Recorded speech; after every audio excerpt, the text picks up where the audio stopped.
on, MPD, dig in! Let's go! Push them back! Dig in! It was 3:16 in the afternoon on January 6th. D.C. police officer Mike Fanone stood shoulder to shoulder alongside fellow officers trying to hold the line against a bloodthirsty mob attempting to overrun police in one of the tunnels to the U.S. Capitol. You are looking at Officer Fanone's body cam, obtained through sources by WUSA 9. Push them back! You know, really up until I lost consciousness, you know, it plays out in my mind like very clearly.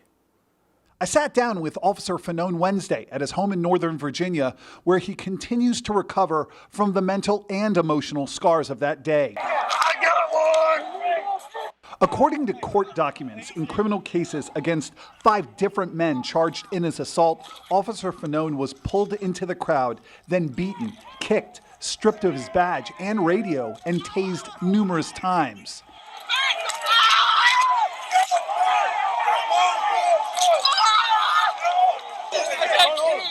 Prosecutors say Fanone suffered a concussion and a heart attack before he was handed back to his fellow officers. Like I can see that day like I'm living it as we speak. Does it come back to you more often than you would like? No, I mean, because it's just like, that's a part of who I am now. I'm proud of what I did.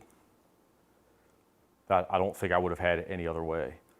Last Thursday, Officer Fanone carried those memories with him to Capitol Hill as he accompanied the family of fallen Capitol Police Officer Brian Sicknick to meet with Republican senators who were planning to block a bill to create an independent commission to investigate what happened on January 6th. The measure ultimately failed, with many Republicans saying the commission would turn up no new facts and be just another attempt to relitigate the second impeachment trial of former President Donald Trump.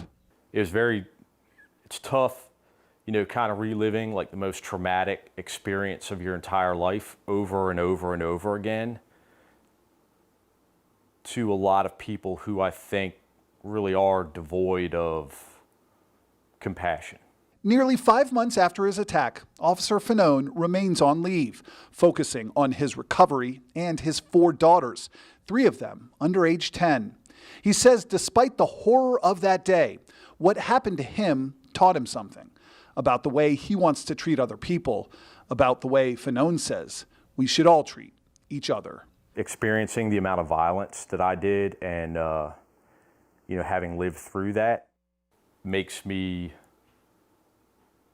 like really cognizant with every interaction that I have to be compassionate and empathetic.